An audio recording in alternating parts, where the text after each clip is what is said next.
Welcome to accounts classes. In this video I will discuss with you preparing of balance sheet. Okay, let's start.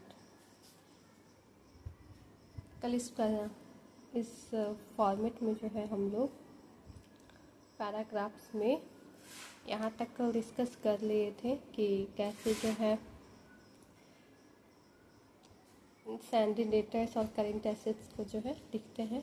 आज हम लोग कुछ और paragraph से जो उसको जो है देखेंगे कि कैसे जो है वो बैलेंस शीट में जो है सीक्वेंस जो है कैसे होता है, कैसे करेंट एसेट्स को पहले लिखा जाता है कि लिक्विड एसेट्स को लिखा जाता है, नॉन करेंट एसेट्स, यही सब जो है आज हम लोग देखेंगे। तो चलिए आज का वीडियो स्टार्ट करते हैं। सबसे पहले लिखा हुआ है कि marshalling is the arrangement of various assets and liabilities in a proper order. Marshalling है किन्हीं व्यक्ति का नाम हो सकता है। ये बताया जा रहा है कि marshalling is the arrangement of various assets and liabilities in a proper order. Marshalling various मतलब विभिन्न एसेट और लायबिलिटियों को, या हम लोग लायबिलिटी को हिंदी में देनदारियाँ भी बोल सकते हैं। विभिन्न एसेट और लायबिलिटीज को जो है उचित क्रम में व्यवस्थित करना है। मार्शलिंग का काम है कि जो बहुत सारा एसेट लायबिलिटी होता है उसको एक क्रम में इन अ प्रॉपर ऑर्डर, उचित क्रम में जो है व्यवस्थित करना है। Marshalling can be done in any of the following two ways. Marshalling जो है वो दो तरीके से किया जा सकता है, इसमें कि पहला है in the order of liquidity, liquidity के क्रम में। तो चलिए इसका डिफाइन किया हुआ पैराग्राफ देखते हैं। इसमें बताया जा रहा है कि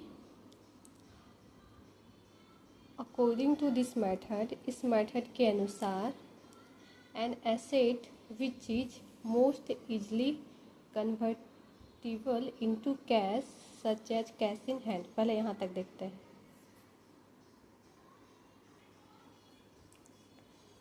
ऐसी संपत्ति जो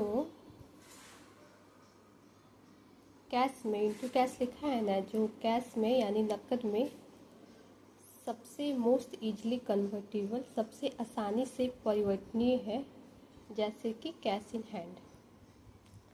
मतलब इसका मतलब ये हुआ कि जैसे कि कोई फिक्स एसेट्स है, उसको हम लोग सेल किए तो हम लोग के पास कैश आ गया। तो वही बताया जा रहा है, an asset which is most easily convertible into cash such as cash in hand. ऐसी संपत्ति जो आसानी से, सबसे आसानी से परिवर्तनीय है कैश में, जैसे कि cash in hand. Cash in hand हम लोग जो है बहुत आसानी से जो है अपने पास ला सकते हैं। कोई भी फिक्स एसेट्स को सेल करेंगे तो हम लोग को कैश जो है रिसीव हो जाएगा। तो वही बताया जा रहा है, an asset which is most easily convertible into cash such as cash in hand. ऐसा संपत्ति जो जैसे कि नकद में सबसे आसानी से परिवर्तनीय है, लाइक कैश इन हैंड।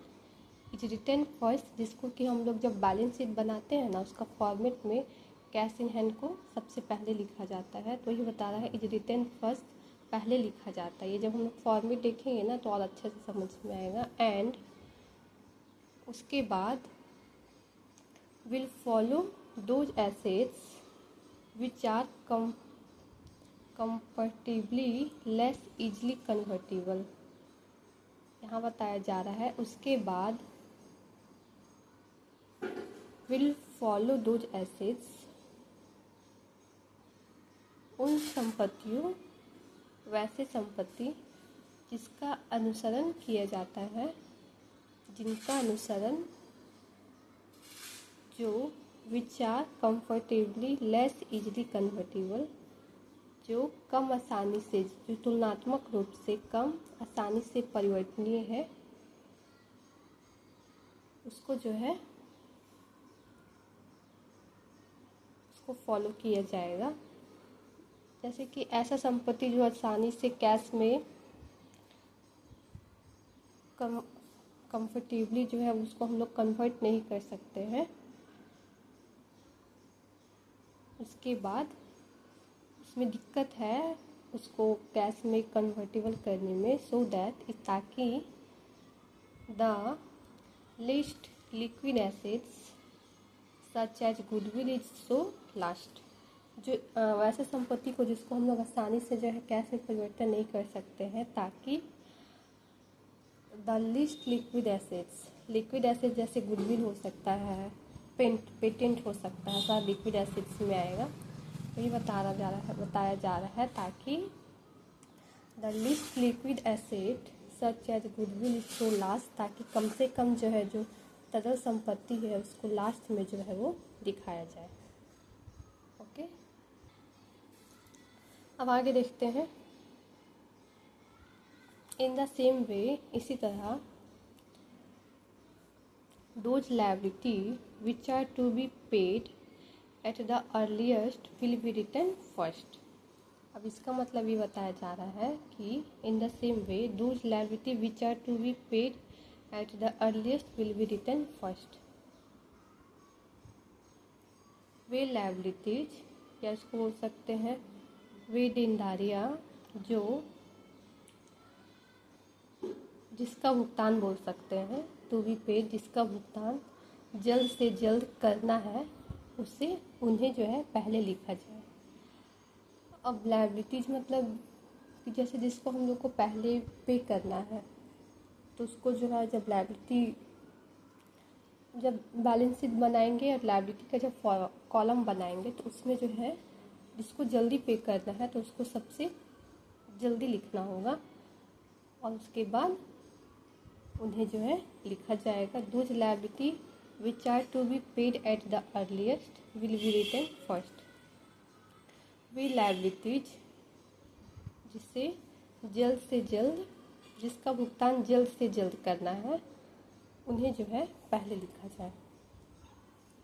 जैसे कि भुगतान हम लोग क्या करते हैं, जैसे कि हम लोग को कोई बैंक ओवरड्राफ्ट है उसे हम लोग को पे करना है, बिल्स पेबल है, सैलरी क्रेडिटर्स है, ठीक है, तो वो सब को जो है पहले लिखना है। वही बताया जाए कि जिसका भुगतान पहले करना है उसे पहले लिखा जाएगा। ओके, आगे देखते हैं। इन अदर वर्ड्स, दूसरे शब्दों में, current liabilities are return first of all. सबसे पहले करेंट लायबिलिटीज लिखा जाता है। करेंट लायबिलिटीज में क्या क्या आ सकता है, जब हम लोग फॉर्मेट देखेंगे तो उस समय पता चलेगा। ऐसे हम लोग करेंट लायबिलिटी में बोले तो बैंक ओवरड्राफ्ट आ सकता है, बिल्स पेबल आ सकता है, सैलरी क्रेडिटर्स आ सकता है, जितना भी आउटस्टैंडिंग एक्सपेंसेस होता है सारा जो है करेंट लायबिलिटीज में आएगा। करेंट लायबिलिटीज मतलब हम लोग को भी जिसका भुगतान एक साल के अंदर ही करता है करेंट लायबिलिटीज, जैसे bank overdraft, bills payable, salary creditors, outstanding expenses, सारा जो है हम लोग का करेंट लायबिलिटीज में आएगा। देन उसके बाद नॉन करेंट और long term liabilities, and lastly उसके बाद किसको लिखा जाएगा, तो जो नॉन करेंट होगा। नॉन करेंट लायबिलिटीज मतलब जो थोड़ा सा लंबा हो, पुराना हो, लॉन्ग टर्म लोन्स हो सकता है, या लॉन्ग टर्म हम लोग कुछ पहले का जो लोन होगा, जो पुराना हम लोग का लायबिलिटी होगा, सारा नॉन करेंट में आएगा। और लॉन्ग टर्म लायबिलिटीज, जो लॉन्ग टर्म नॉन करेंट बोलिए या फिर लॉन्ग टर्म लायबिलिटीज बोलिए, दोनों सेम होता है, दोनों में से कुछ भी ले सकते हैं। तो जो लॉन्ग टर्म लोन्स आएगा, जो कि लोन बहुत पुराना है, हम लोग अभी तक पे नहीं किए हैं, उसे हम लोग पे करना है, तो नॉन करेंट या लॉन्ग टर्म लायबिलिटीज के अंदर आएगा। ओके, एंड लास्टली अंत में तब प्रोप्राइटर्स कैपिटल आ जाएगा। प्रोप्राइटर्स कैपिटल जो प्रोप्राइटर्स पूंजी बिजनेस में अपना पैसा इन्वेस्ट करता है उसे प्रोप्राइटर्स कैपिटल बोलते हैं, तो वो जो है अंत में आ जाएगा। ओके, तो यही था बैलेंस शीट के बारे में कि कैसे जो है फॉर्मेट को बनाना है। तो जब हम लोग फॉर्मेट देखेंगे तो और अच्छे से समझ में आएगा। सबसे फर्स्ट में करेंट लायबिलिटीज लिखा जाएगा, उसके बाद नॉन करेंट या लॉन्ग टर्म लायबिलिटीज, और लास्टली प्रोप्राइटर्स कैपिटल को लिखा जाएगा। और प्रोप्राइटर्स कैपिटल में सारा जो है हम लोग नेट प्रॉफिट या इनकम टैक्स या ड्राइंग सबको माइनस करते हैं। जब फॉर्मेट हम लोग नेक्स्ट वीडियो में देखेंगे तो उसमें ज़्यादा अच्छे से जो है समझ में आएगा। ओके, तो यही था आज का वीडियो, इसी के साथ समाप्त होता है। ओके, वीडियो पसंद आए तो लाइक कर दीजिएगा। Okay, bye. और वीडियो से रिलेटेड कुछ इश्यू हो तो कमेंट बॉक्स में कमेंट कीजिएगा। Okay, bye, see you in the next video.